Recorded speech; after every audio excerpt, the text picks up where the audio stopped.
Hi there. Welcome everybody to el podcast del Salón de Idiomas. Hi Rox, how are you doing? I'm fine. A bit overwhelmed, like coming back to work. Yeah, because of course after the holidays, before holidays, we're just planning everything and then we forget about everything. That's right. And unfortunately, getting back to reality can be tough every now and once in a while, huh? Yeah.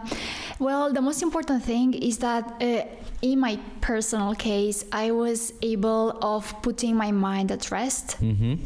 So as long as that worked, I'm more than happy.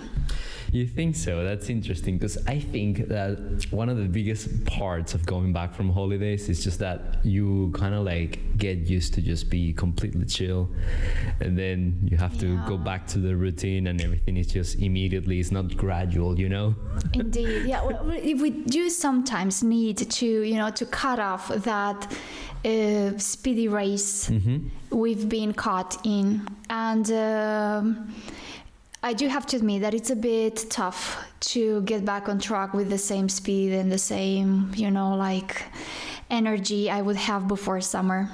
Yeah, certainly. Which is, by the way, what we're going to talk about today. We're going to be trying to introduce some fancy phrasal verbs as well as talking about how difficult it is to get back to the routine after our holidays, especially our summer holidays. Indeed. Yeah. So one of the things that, of course, it goes without saying is just the problems with the motivation. Like, especially if you're doing something like learning a language, like learning English. Yeah. When you're getting back at it, it's terrible because probably you hadn't practiced as much as you had previously. Mm-hmm. And then when you're going back at it, you have a worse performance. And then you're just feeling like, this is terrible. I shouldn't have stopped doing this. And now I have. And now I am not going to do any better from now on. Yeah. You nailed it here. I do have to admit, though, that on the one hand, it depends on where you actually spend your holidays. Yeah. I mean, if you go to Mallorca, I'm pretty sure that you will end up speaking plenty of English, right? Now, it depends. However, on the other hand, indeed, you may feel that you fall behind, and perhaps you've got the feeling that you lost that pace you will have before. However, in my experience as a teacher, I've got the feeling that those breaks really help. Mm-hmm. At first, it might be difficult. It may take a bit long to brush up on the knowledge you have before summer. Mm-hmm. But then, surprisingly enough, they come back even stronger. In my case, some of my students with, that knowledge well absorbed. Yeah. I mean, even though that it can be a little bit hard to muster the energy, you eventually just remember that you actually came from a break. Indeed. And that you are well rested. It's just like a mindset that you have to kind of like change, right? Definitely. And more often than not, that mindset changes because the context changes. And if you're back on track and if you're back to the routine, let's say that all those batteries have been, And what other reasons do you think that are in the middle of this that are making you struggle when it comes to getting back at the routine? Well, I don't know. I guess that our brain wants to stay chill. It's like, I think even this laziness that apparently we bring about, or vacations bring about, it's a bit addictive. Mm-hmm. I'm not sure in your case, but definitely in mine. So the less I do, the less things, or the fewer things I do, the less willingness I have to keep trying to do more. Does it happen the same in your case? It certainly happens. I definitely see myself trapped in that position. And as a matter of fact, another one, I don't know if this happens to you. I always think that it's not my case, but then I came back to work and I was like, yeah, I'm struggling with this a little. That you're not sleeping the same way. That you are definitely going to sleep a little bit later, and then you're hitting the sack quite late, and then you're waking up, and it's also pretty late. Indeed. And when you gotta go back at it, then it's going to affect your mood, and it's going to affect pretty much everything. And it goes without saying that your English is going to be as well affected to this. Definitely. If you think of it, it kind of boils down to a matter of time management, right? Yeah, you could say that, yeah. Especially when you have to be the responsible person and be like, yeah, I cannot just spend 4 hours laying on the sand or something. Yeah, grown, mature individuals. Yeah, exactly. You know what, I mean, in my case, and I guess it's your case as well, but when I'm being tied up with that many things to do, you know, like plenty of workload and backlog, things you haven't been able to catch up on, you know, there's something that awakens you, you know, and you start feeling the urgency of doing stuff and doing more and doing more. There you are. And there, like, Friday comes and you have no idea what to do with your life.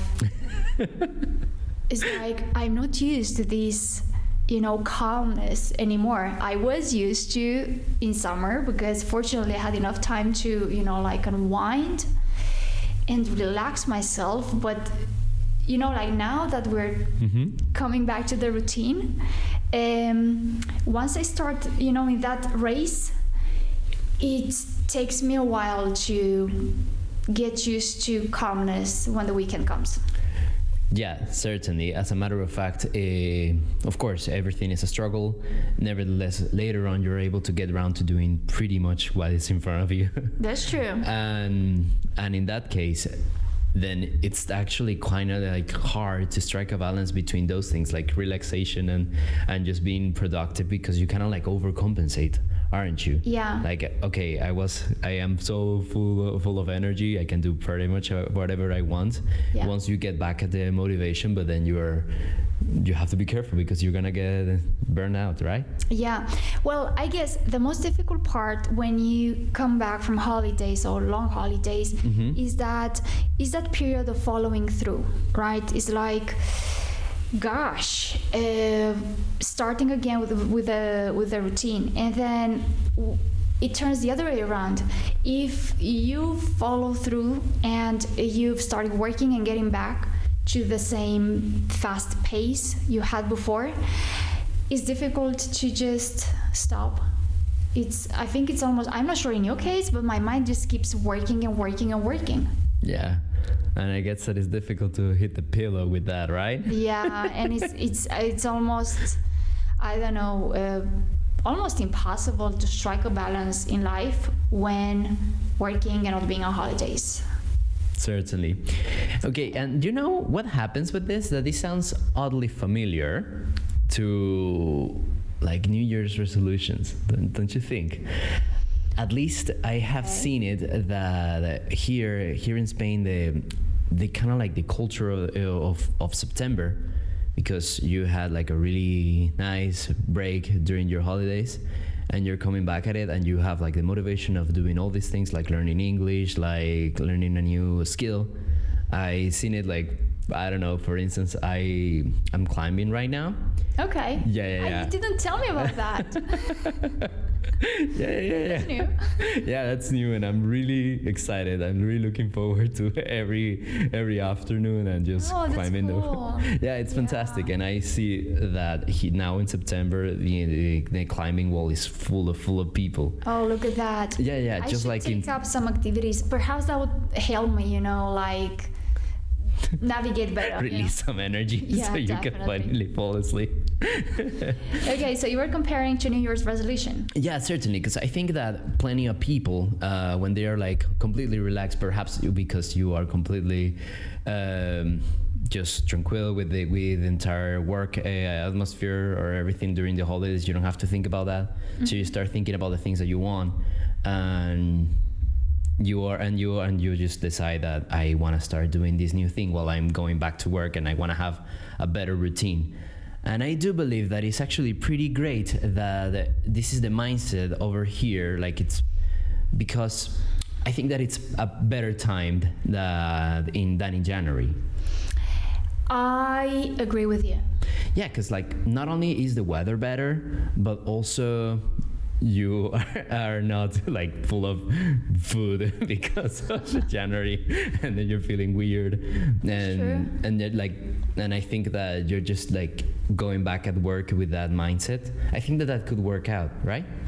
Definitely. I didn't actually stop to think of it, but you're right. I mean, in our industry, like education, you could actually feel that, and you're right. You nailed it, because the motivation is much stronger. So like right now, we've got so many people getting in touch with us because of courses they have to prepare, certificates they need to get and to achieve.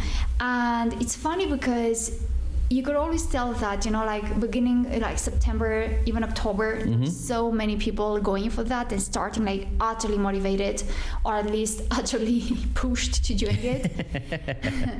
And then on the other hand, January, it's a weird time. Yeah. It's indeed, I'm not sure whether it's because of the three wise men, because of this fast day, which is a bit late, which by the way, in many countries, they don't celebrate it. Yeah. So that's why, I mean, your holidays usually abroad finish, and by the end of the 1st of January, you start the new year.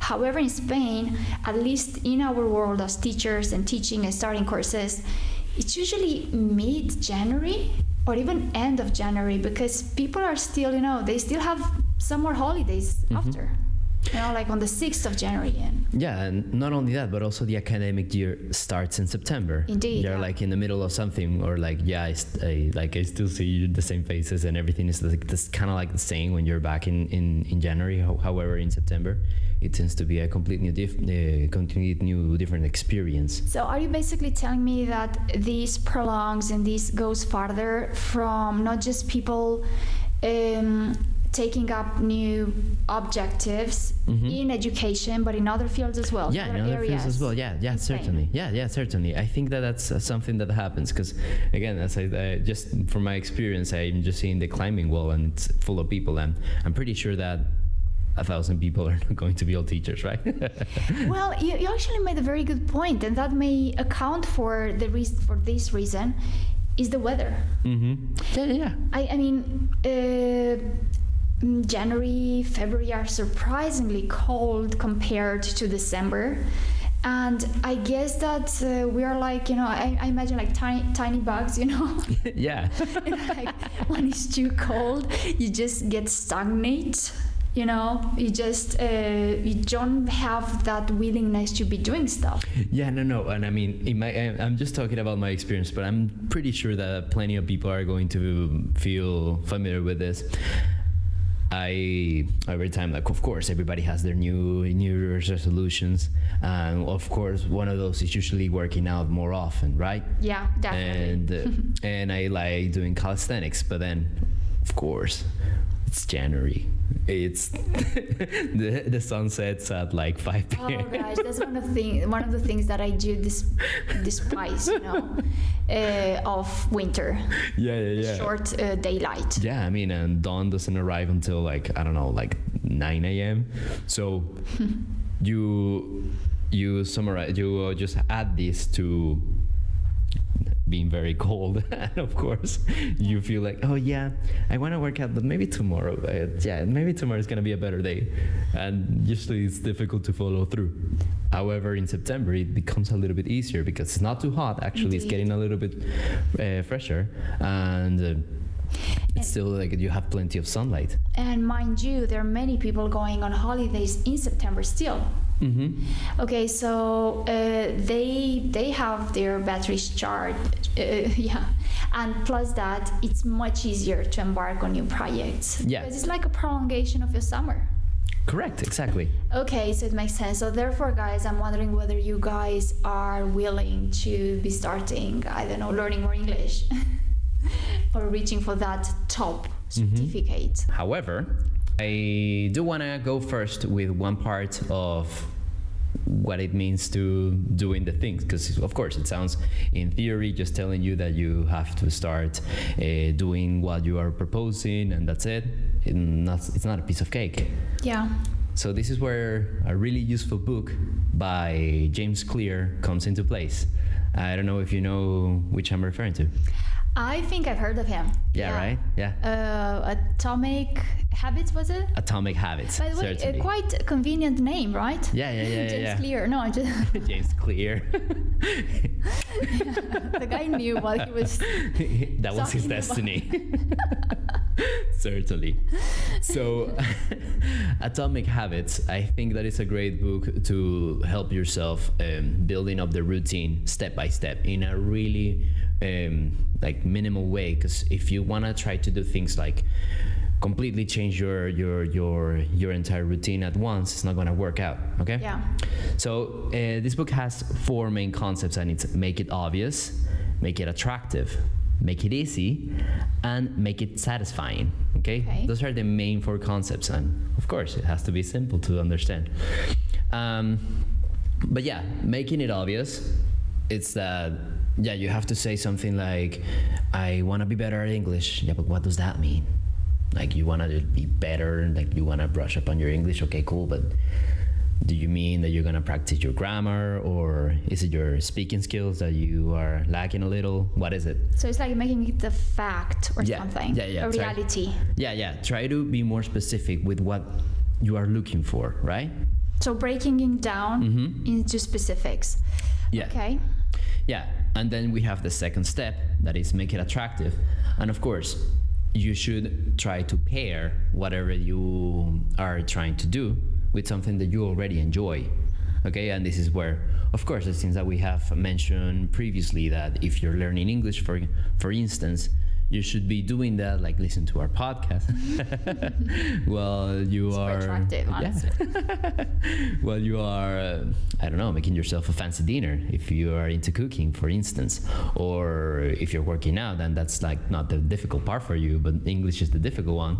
Then you should be practicing a little bit of English while you're doing that, right? Yeah, I think there are many means you can resort to that can make your learning more attractive. And perhaps by listening passively, like listening to a podcast, or I don't know, watching a movie, whatever in English. Yeah. It makes it like that, more appealing. Yeah, certainly. Now let's go to the other one, which I have to admit that it doesn't sound like really convenient to say this, because this is a podcast and it usually extends a little more than a tutorial or something like that, but make it easy. And one of the rules that this book has is use the 2-minute rule. Like, you have to break it down to really small portions of time. Okay. So like instead of just spending an entire hour trying to like learn the language or something, you just break it down to a couple of minutes, like a couple of manageable sessions. Okay. So you actually have a better digestion of the information. I got it. But do you eventually have to face in longer time, or is just like that on a daily basis for as long as it takes? Yeah, so the idea is that you start like really small. That's why it's Atomic Habits. Okay. Like, so you start really small. For instance, you're listening to our podcast for 2 minutes and then you're done. That's too short. Please stay longer. Please stay until the end of the podcast, then click like and then Subscribe. subscribe. But then when it becomes a piece of cake, you increase it a little bit more, and then you are building the habit of just increasing gradually the amount, the learning process that you're going through. In this case, is English. That's a really cool idea. But now, because you were talking and you were mentioning the expression "a piece of cake," which, by the way, I guess you guys know what it means.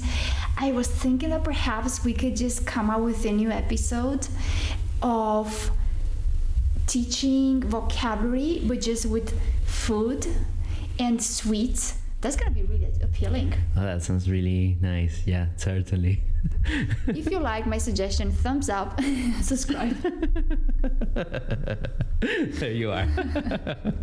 That's not gonna be a tough cookie. Definitely. And then we have the last one, which is make it satisfying. Yes, of course. Even if you are supposed to be learning this and you want this for you, you still have to reward yourself. Indeed. So after all these long sessions, you should do something that it seems satisfying for you. Okay, like perhaps you're giving yourself a treat or something along those lines. Perhaps if your point is, I don't know, like trying to lose weight or something, perhaps giving you a treat, you have to control it. Free of sugar. But in this case, when it comes to English, why don't you treat yourself by watching a podcast?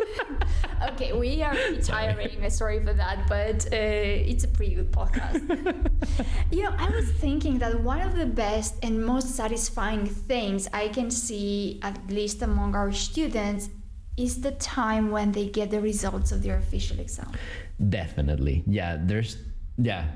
Some There's of no them better are like feeling. on their tiptoes. It's like, did it come? Did the answer or have the answer already come? It's like, because by the time you get the answers, we will get the answers, or the results of your certificate, whether it's a pass or not.